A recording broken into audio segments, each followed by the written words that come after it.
Isaías 41, versículo 18.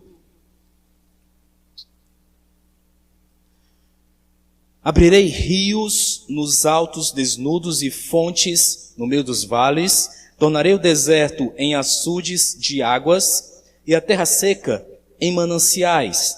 Plantarei no deserto o cedro, a acácia, a murta e a oliveira. Conjuntamente porei no ermo o cipreste, o olmeiro e o bucho, para que todos vejam e saibam, considerem e juntamente entendam que a mão do Senhor fez isso, e o Santo de Israel o criou. Apresentai a vossa demanda, diz o Senhor, alegai as vossas razões, diz o rei de Jacó, trazei e anunciai-nos as coisas que hão de acontecer, relatai-nos as profecias anteriores, para que atentemos para elas, e saibamos que, se cumpriram, ou fazei-nos ouvir as coisas futuras. Amém? Até aí o versículo 22. Agora você pode sentar aí, na presença do Senhor.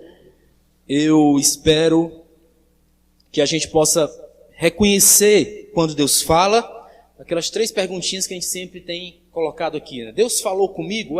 Reconheça quando Deus fala especialmente com você, especificamente com você, o que eu entendi daquilo que Deus falou comigo, e você possa também anotar, mesmo que ainda no seu coração, o que você vai fazer com tudo aquilo que Deus já lhe mostrou, já lhe deu essa oportunidade hoje para você ouvir a voz dele, ouvir a palavra dele. Para mim é uma honra, toda vez que eu estou no altar, eu estou em um processo. Quando eu estou no altar, eu estou em um processo. Qual o processo que eu estou vivendo quando eu venho para o altar, quando eu venho para a igreja? Eu estou vivendo um processo. E é esse processo de buscar ao meu Deus, de recarregar as minhas baterias de fé, de ter a minha fé reavivada, de ter a minha fé recarregada, para poder continuar no próximo dia. Então eu sempre tenho que estar na presença de Deus. Eu sempre tenho que estar nesse processo. Eu não tenho um objetivo, digamos, final, que eu possa cumprir esse objetivo. Então pronto, já cumpri o objetivo, não preciso mais ir para o altar, não preciso mais buscar o altar, não preciso mais da minha fé. Estava lendo um artigo ontem do C.Hill Bloom, é um cara muito, muito articulado sobre gestão de tempo, gestão de pessoas, e ele escreve uma newsletter, é um artigo, né, semanal, e eu acompanho o que ele escreve, e eu estou aprendendo bastante com ele. E aí ele escreveu ontem sobre alguns pontos de mudança de mente, né? Change the mind. Então você vai mudar a sua mente.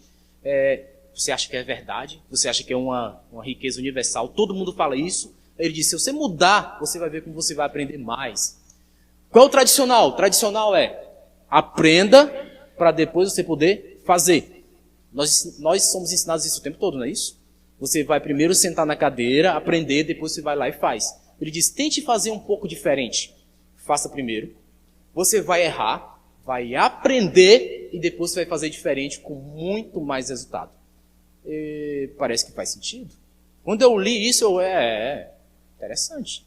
Parece fazer sentido. Porque quando você aprende com uma pancada, dificilmente você esquece. Né? Errou, deu a porta na cara, né? Bati a minha cara na porta, aprendi que o endereço não é mais esse, eu tenho que achar o endereço certo, você aprende rapidamente. Então parece fazer sentido. E tira a gente daquela leniência, né? Eu não vou fazer enquanto eu não aprender tudo. Aí nunca faz.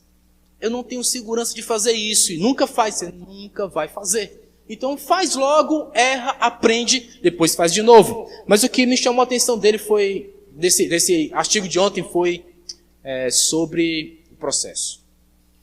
Muita gente gosta de trabalhar por resultados. Qual é o seu resultado? Eu tenho muitos resultados, então qual é o seu resultado? Então você está indo muito bem. E ele diz, quando você começa um projeto, não pense exatamente no resultado. Porque uma vez que o resultado vem logo, aí você logo desanima para continuar o projeto. Você vai ter que fazer um outro projeto. Isso demanda energia, demanda força. Imagine na sua vida, qual é o seu projeto de vida? Eu estou orientando algumas pessoas e o projeto dele é finalizar a graduação e aí vai entrar no mestrado. É um bom projeto de carreira. Finalizo minha graduação, vou entrar em um mestrado, um projeto acadêmico. Mas uma vez que ele entrou no mestrado, ele não planejou como objetivo do fruto concluir o mestrado. Pode sofrer uma dor de cabeça. Uma vez entrou no mestrado, se você não vislumbrar o final dele, ele pode demorar muito para chegar. Mas se você for muito ativo, logo entrou no mestrado e conseguiu terminar em 1 ano e meio, é possível? Em 1 ano e meio conseguiu concluir. Então você tem já o objetivo alcançado. O que é que você vai fazer com os outros 6 meses que você não preparou? Ele começou a fazer essas didáticas em empresas. Você começa com um projeto na empresa, atinge o resultado, você desanima na empresa. Parece que a empresa não tem mais nada ali a oferecer. É melhor mudar de empresa, né? Aí começa a pensar em mudar de empresa. Isso gera um desgaste, uma energia muito grande. Ele diz, aproveite os processos. Ao invés de focar só nos resultados, aproveite os processos. Com o processo sendo aproveitado, você tem uma regra infinita, você nunca vai sair dele. Quando eu apliquei isso no altar, eu me animei demais, porque no altar para a gente é um processo. Você vem aqui para o altar para quê? Só para receber a minha bênção. No dia que você recebe, o altar perde a função. Eu venho para o altar para quê? Eu venho para o altar só para ouvir a voz de Deus. No dia que você ouve, eu já sei até ouvir a voz de Deus. Eu nem preciso mais do altar. Eu já ouvi a voz de Deus. Então o que você precisa? Eu preciso de um processo. Qual é o meu processo? Meu processo é sempre estar diante do meu Deus, porque esse é o meu treinamento infinito. O que eu quero dizer com o meu treinamento infinito? Sempre que eu estou nesse processo, eu já estou adaptado a ele. Qual é o seu costume? Meu costume é ir para o altar, porque vai ser assim na sua eternidade. Eu quero que seja na sua, porque eu quero na minha também. Na minha eternidade eu quero estar diante do meu Deus por todo esse sempre, por toda essa eternidade. Então eu estou treinando já aqui. Por que você vai para o altar? Porque esse é o meu processo. É para receber alguma coisa? Não. Por que você vai para o altar? Porque esse é o meu processo. Dito isso, essa aqui é só minha introdução. Nem sei quanto tempo vai dar de mensagem hoje, mas hoje é só a minha introdução. Dito isso, o meu processo importa mais que os meus resultados. Tá? O processo importa mais que o resultado. Então, o processo ele me ensina muito, o processo me faz escolher muito, o processo me dá muito fruto, o processo já me dá muito resultado. E se eu permaneço nele, eu tenho mais resultado ainda. Ao invés de simplesmente me formar na graduação e depois entrar no mestrado, eu estou num processo de aprendizado. Então, se eu estou no processo de aprendizado, só concluir o mestrado já não é bastante para mim. Tem muita coisa além disso. Eu ainda estou em um processo. Você pode aprender muito mais. Eu assisti uma palestra ontem sobre aprendizado. O cara entrou na biblioteca porque ele teve um filho. Eu tenho 2. Eu sei como o filho ensina. Filho é aprendizado. Então você tem um aprendizado a cada filho que nasce. Cada filho, né?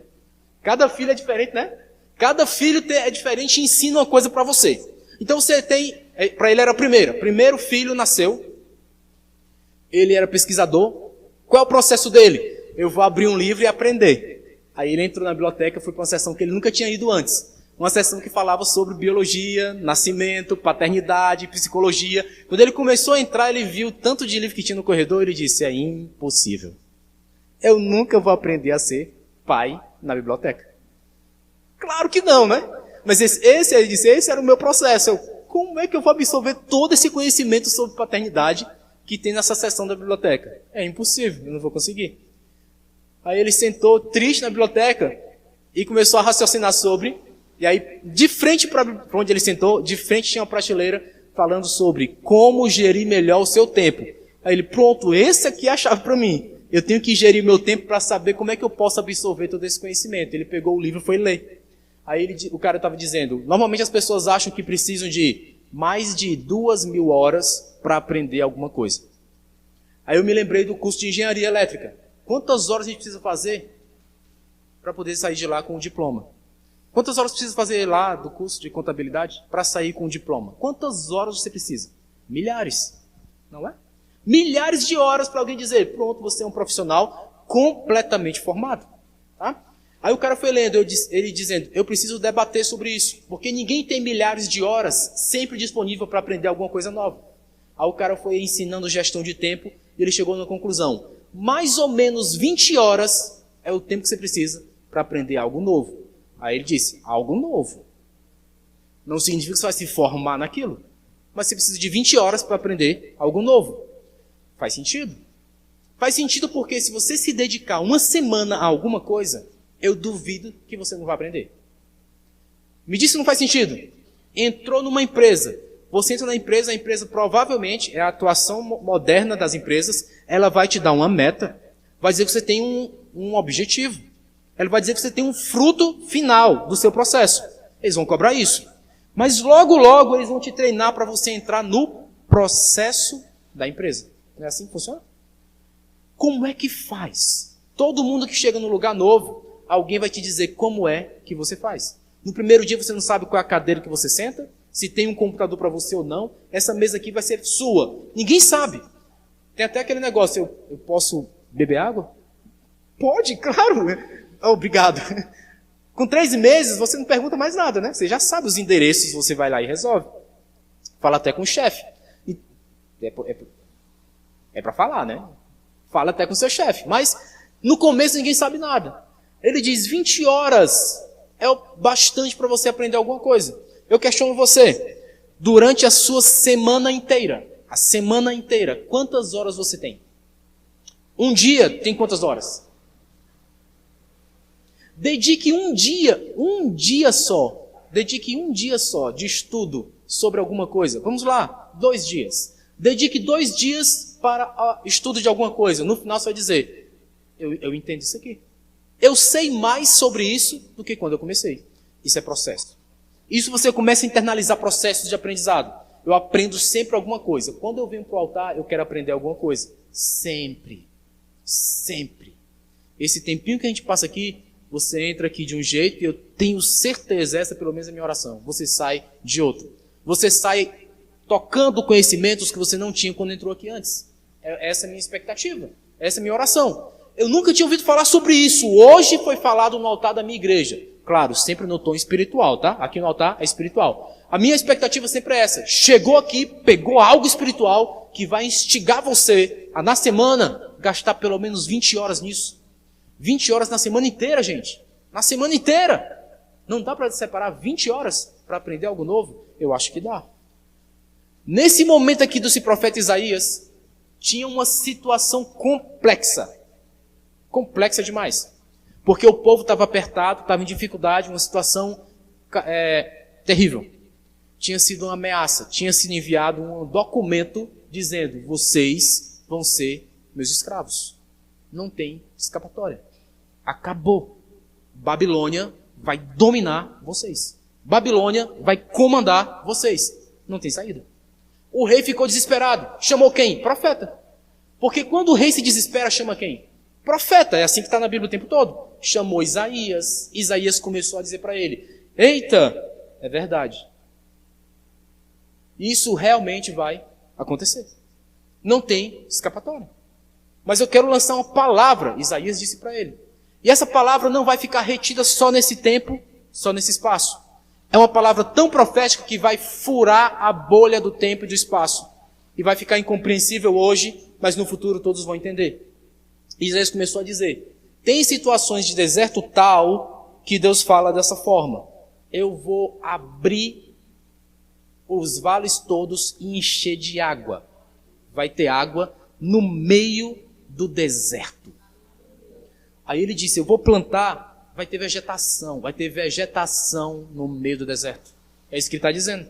Vai ter manancial, vai ter vegetação, vai ter tudo lá no meio do deserto. As pessoas vão olhar e dizer, como? Como isso está acontecendo desse jeito agora? Aí Isaías diz, e só vão poder entender se colocar o nome de Deus no meio. Se não botar o nome de Deus no meio, não vão entender. Foi isso que Isaías profetizou.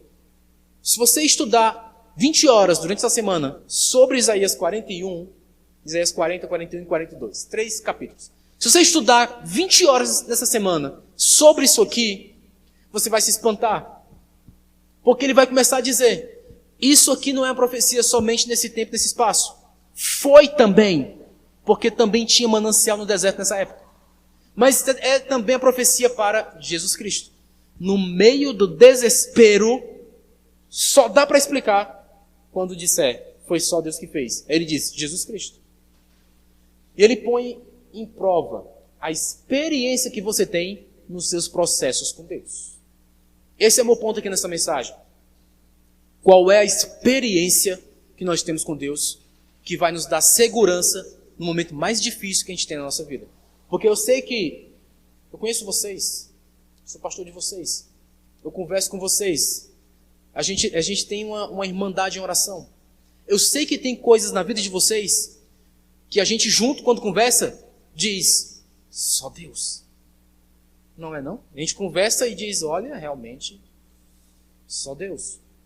E eu não quero que, aqui na nossa igreja pelo menos, eu não quero isso, que a gente veja as situações, saiba que as situações é difícil, e aí a gente dá aquela resposta que é já tradicional no meio evangélico, vamos orar, irmão. Todo mundo já ouviu essa expressão. Olha aí, é só oração, vamos orar. A gente ora mesmo? Olha aí, rapaz, só intercedendo. A gente intercede mesmo? Vamos orar, vamos orar. Mas a gente vai mesmo para a oração? É porque a gente diagnosticou que, olha, nessa situação aí, só Deus para fazer alguma coisa. Todos nós aqui temos situações assim. Eu sei de propriedade, porque converso com vocês, eu conheço vocês. Então todos nós temos situações que a gente diz, só Deus. Não tem como reverter. Está perdido, só Deus. Então se só Deus pode resolver, aí ele diz, o profeta Isaías diz, é algo como se no deserto começasse a brotar rios. Você vai a Israel comigo, eu tenho essa fé, você vai a Israel comigo. A gente vai se aproximar do Mar Morto. A gente vai se aproximar do Mar Morto. E o guia vai falar para você, olhe na janela à direita. O mar vai estar à sua esquerda. Ele vai dizer, olhe na janela à direita. Está vendo esses buracos? E você vai ver, uau, é mesmo, tem um bocado de buraco. Ele, agora olhe para a sua esquerda. Aí você vai ver o mar. E ele, olha só lá embaixo, tem mais buracos? Tem. Ele vai dizer, bolainis. Bolainis. Aí você vai fazer o seguinte, eu não vou dizer o que é. Você também está na internet, vou dizer também não. Você vai gastar as suas 20 horas pesquisando bolainis. Aí você vai cair o queixo. Oh, meu Deus, Isaías 41. Como pode ter água no meio do deserto? Aí você vai procurar bolainis. Ah, meu Deus. Isaías 41.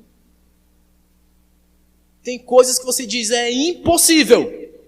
Aí alguém vai ter que dizer, só tem um ingrediente para dizer que é possível. Quando Deus entra na história. Isaías diz, aí vocês vão começar a aprender. É o processo de vocês. Versículo 22. Trazei e anunciai coisas que hão de acontecer. Ele diz, bote à prova. Relatai-nos as profecias anteriores, que é para ver se cumpriu ou não. É a sua experiência. Eu sei, porque quando eu fui pregar, eu sabia assim, mais ou menos quem é que eu ia ver no culto hoje. Eu disse, é verdade. É verdade. Vocês já têm experiência para dizer, olha, tinha mesmo aquela situação que eu fiquei desesperado. E Deus resolveu. Tem. Traz de novo a profecia. Era Isaías ensinando ao rei. Traz a profecia e vê se não se cumpriu. Traz a profecia e vê se não é verdade. Traz e aplica de novo e fica lembrando. E ainda mais, entra nesse processo. Porque ele diz, agora vai e pensa nas próximas profecias. Pensa agora no teu futuro. Pensa agora, a minha vida é um processo, gente. De me lembrar o que Deus fez, de dizer, Ele vai fazer de novo. Deus respondeu, Ele vai responder de novo. Deus orientou, Ele vai orientar de novo. Deus fez até aqui, Ele vai fazer de novo. É a nossa vida. É por isso que a gente vem para o altar. Então qual é o seu objetivo? Ok, tenhamos, coloquemos no papel. Daremos um tempo para que se cumpra. Sim, mas eu não posso perder a alegria do processo. O processo é muito gostoso. Tem as suas dores? Tem. Porque sentar 20 horas para estudar, tem que abrir mão de alguma coisa. Vai ter que abrir mão. Eu vou fazer uma confissão. Posso me confessar? Vou me confessar. Depois do almoço de hoje, vou almoçar com a minha família, vai ser um tempo maravilhoso. Depois do almoço de hoje, eu vou fazer uma maratona. E não é de estudo. Eu vou fazer uma maratona. Eu vou assistir NFL até dizer chega. Porque agora lá está no horário de verão. Começa às 3 da tarde. 3 da tarde eu nem vou lembrar que vocês existem. Vou cortar isso, tá? Vou lembrar. Eu nem vou lembrar porque 3 da tarde eu vou sentar na frente da TV e vai ser o meu dia jogado fora. Vai ser hoje. Eu vou só assistir esse futebol americano com horário de verão. Vai até 2 da manhã hoje. Então pronto. Até 2 da manhã, não conte comigo. Porque, vez por outra, você precisa parar. Por quê? Porque amanhã, segunda-feira, 6 horas, já começa o meu dia. Já começa meu dia de novo. E eu levo a sério. Eu tenho um processo. Segunda-feira eu já tenho coisa nova para aprender. Está na minha agenda. Eu tenho uma reunião marcada para as 18 horas da manhã. De algo novo que eu preciso aprender. 18 horas. É depois do expediente. Exato. É depois do expediente que eu aprendo coisa nova. Está lá, coisa nova às 18 horas, segunda-feira. Já está na minha agenda. Então eu tenho que participar, eu tenho que aprender. É o meu algo novo. Eu tenho. Mas hoje não.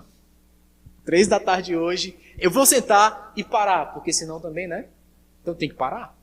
Ok, descansa, descansa. Mas aprenda algo novo. Ele está mostrando muita coisa para a gente aqui. Que você tem que mostrar suas alegações a Deus. Tem. Mas eu não sou daqueles que temos um problema muito sério. Está um deserto. Vai ter água nesse deserto ou não? Você apresenta suas alegações. Apresenta suas razões. Eu tenho apresentado as minhas. Eu tenho orado e dito, Senhor, é isso aqui que está aparecendo. Ó. Olha só o que está acontecendo aqui na minha frente. É isso aqui. Então eu mostro minhas alegações. Mas Deus não é 0800. Saque. Né? Saque. Ligue para o saque e reclame. Né? Eu fiz uma compra na internet. E aí esperamos uma semana. Uma semana a compra chegou lá em casa. Aí na hora que a gente foi abrir o pacote, estava quebrado. Eu comprei um objeto, esse objeto estava quebrado. Eu bati a foto e mandei pelo aplicativo de compra e disse, olha, quebrou o objeto, veio com defeito, eu preciso ser restituído, né? Eu mando de volta, né, o quebrado e vocês me mandam um que preste, que tenha qualidade. Aí a pessoa respondeu para mim, o vendedor respondeu para mim, seu dinheiro já está restituído na sua conta. Eu queria o objeto, né? Eu queria o objeto. Eu perguntei, mas e quais as orientações para o objeto? Não respondeu. Já faz 3 meses. Não respondeu mais. Eu estou com o objeto lá em casa, quebrado, empacotado, e o dinheiro na conta. Voltou realmente. O dinheiro voltou, o objeto quebrado está lá em casa. Eu quero um objeto novo. Bem, não deu. Eu tive que ir em outro site comprar outro objeto, por sinal de muito maior qualidade. Chegou lá em casa, ok, pagou, beleza. Mas o objeto quebrado está lá em casa. Eu, fazendo essa mensagem, eu me lembrei. Já pensou? A gente pede um bocado de coisa para Deus. Aí já pensou se Deus tivesse esse saque, né? Senhor, eu te pedi uma coisa, veio outra. Assim, pois toma aqui de volta a tua oração e fica com esse traste mesmo aí, né? Eu tenho que ter cuidado com a minha oração, porque ela não é um poder de compra de Deus. Eu faço orações, aí Deus responde, tá vendo? Comprei. Não gostei do que eu pedi. Tá quebrado. Veio com defeito, Senhor. Já pensou, eu pedi uma esposa, aí veio com defeito? Não, Senhor, não, agora essa aí é tua, fica aí. Toma tua oração de volta e fica com o pacote. Né? Ainda bem que lá em casa não é assim, né? Eu casei com a mulher mais brilhante desse planeta. Mais linda também. Amo demais. Já pensou, não dá para devolver a oração. Devolve a oração e fica com o objeto quebrado. Deus não não tem essa central de atendimento com Deus, tá? Mas Ele responde orações? Responde. Eu gosto de contar as orações quando é assim, deserto. Faltou a água e Deus manda a água para o deserto mesmo. No meio do deserto, para todo mundo ficar admirado. Como pode isso? Só Deus para fazer desse jeito. Então eu não posso pensar que o justo, ele vive da fé. Que esse é o tema que eu quero aplicar aqui. O justo vive da fé, e aí por isso eu me acho tão justo que a soberba começa a entrar em mim. Eu sou demais. Poxa, todo domingo eu estou lá no culto, então, 20 horas estudando a Bíblia, é comigo mesmo, pode deixar, né? Tudo que eu peço, Deus responde. Porque você sabe, o justo, assim como eu, ele vive da fé. Não dá, isso é soberba. Onde é que eu acho isso? Abacuque 2,4. Abacuque 2,4 fala assim, eis o soberbo, a sua alma não é reta nele, mas o justo, genuíno, esse viverá pela sua fé. O justo é o tzadik, original hebraico, tzadik.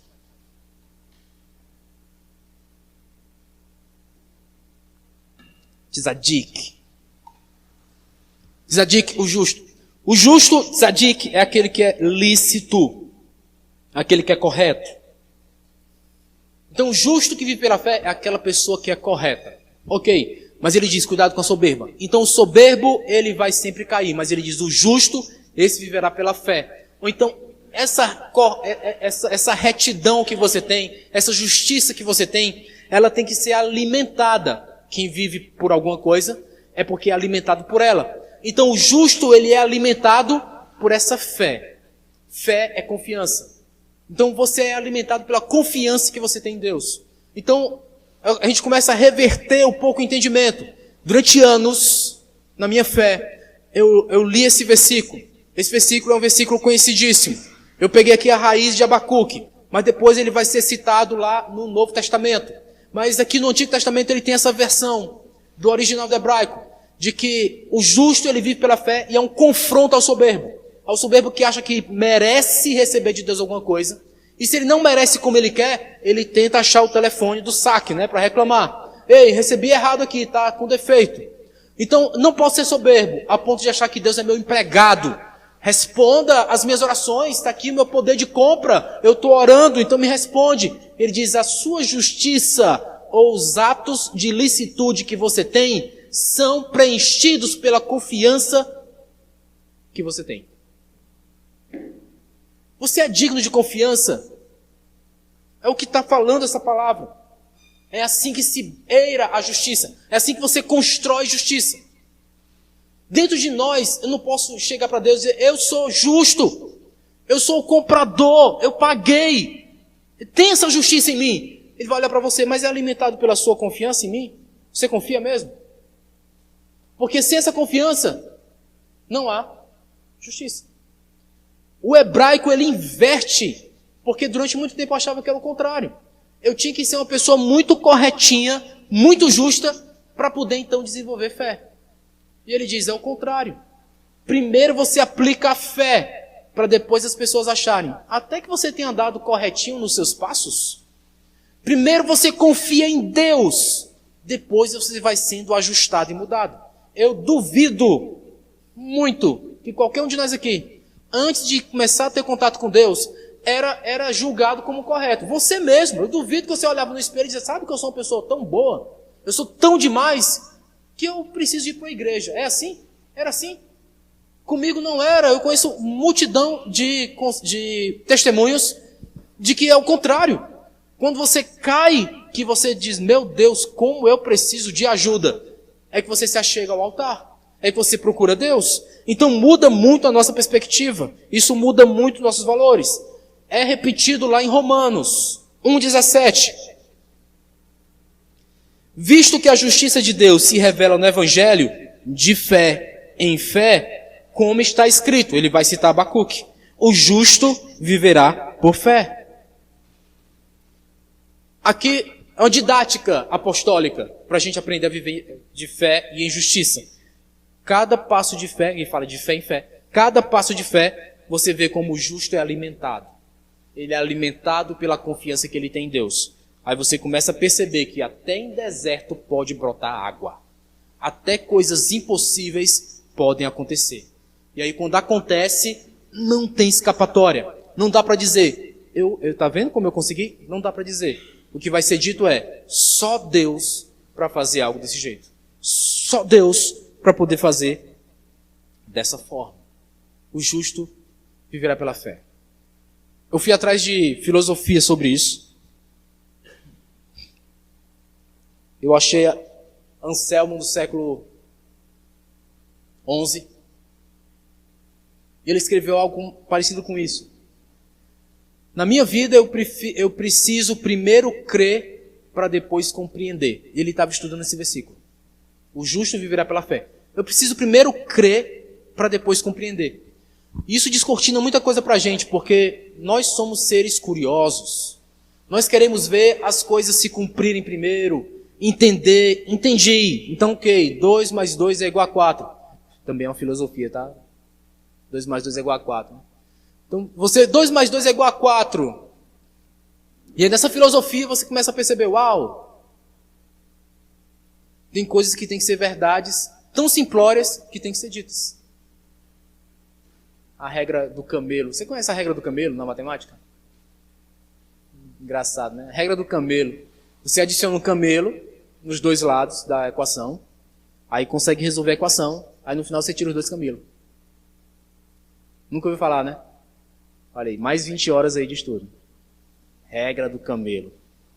Regra do camelo é aplicada até hoje para resolver situações difíceis. Tipo água no deserto. Só que nem sempre dá certo. Mas com Deus, dá. Não é ser justo para conseguir ter fé. É ter fé para depois vir a justiça.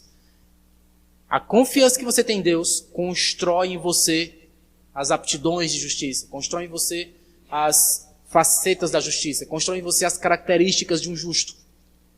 Se não tiver essa confiança, nunca será justo. O julgamento da justiça não vai ser um julgamento próprio seu. Não é você que olha para o espelho e diz, eu sou justo. Sempre é alguém que julga você. Então sempre é alguém de fora que vai dizer, ué, você é justo, tem caminhado na sua retidão, você tem sido uma pessoa muito correta. E você vai ver que são os seus passos de fé que vão construir isso em você. E aí as pessoas vão dizer o que você realmente é. O versículo é João, no seu capítulo 1. João, no seu capítulo 1, a partir do versículo 47, ele chama Natanael. Ele diz, eis aí um israelita em que não há dolo. Não é assim que tem escrito? Me ajuda aí. Não há dolo nesse israelita. E a palavra dolo, o original grego é dolo. É a mesma. Então eis aí um que não tem traço de injustiça. Reabriu. Não tem traço de injustiça nesse israelita. Nesse não há dolo. É um justo. Foi um julgamento de Jesus. Ah, como eu quero, naquele dia, que Jesus fale algo assim. Eu tive uma experiência uma vez. A minha esposa viajou, morou fora, durante um tempo, e aí a saudade era enorme, gente, impressionante. A gente até hoje a gente é, né? Muito junto. Ela teve que viajar e eu fiquei com uma saudade enorme. E aí o vizinho que me via sofrendo de saudade,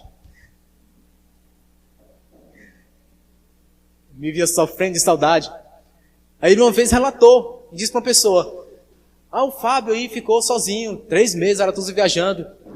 Rapaz, vinha o pessoal por aí, né? Ele vinha gente da igreja. Porque esse cara aí é como aquele israelita em que não há dolo. Igual, alguém dizendo isso para mim, que bênção.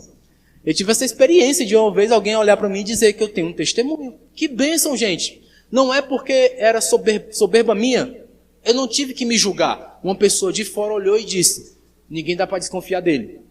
Porque eu moro aqui, pregado nessa casa aí que eles moram, e eu vi esse homem aí durante 3 meses. É como aquele israelita em que não há dolo. Ele usou Natanael.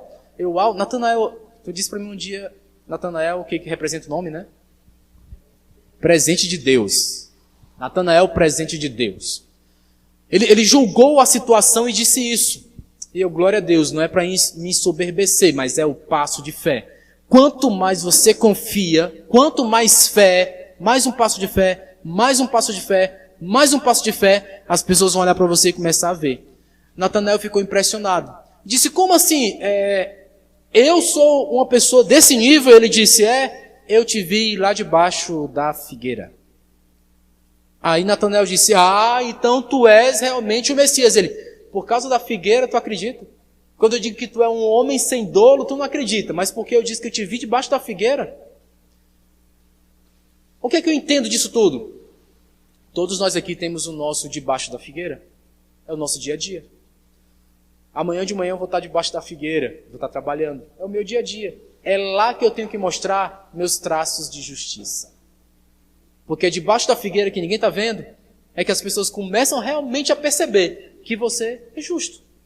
Começam a perceber que em você tem traços de justiça. E começam a fazer os relatos. Olha, gente finíssima, olha, não tem problema. Eu posso confiar a chave do cofre, porque tem traço de justiça. Não dá para desconfiar. É no dia a dia, é debaixo da figueira. E não se preocupe, viu? Jesus sempre vê. Eu te vi debaixo da figueira.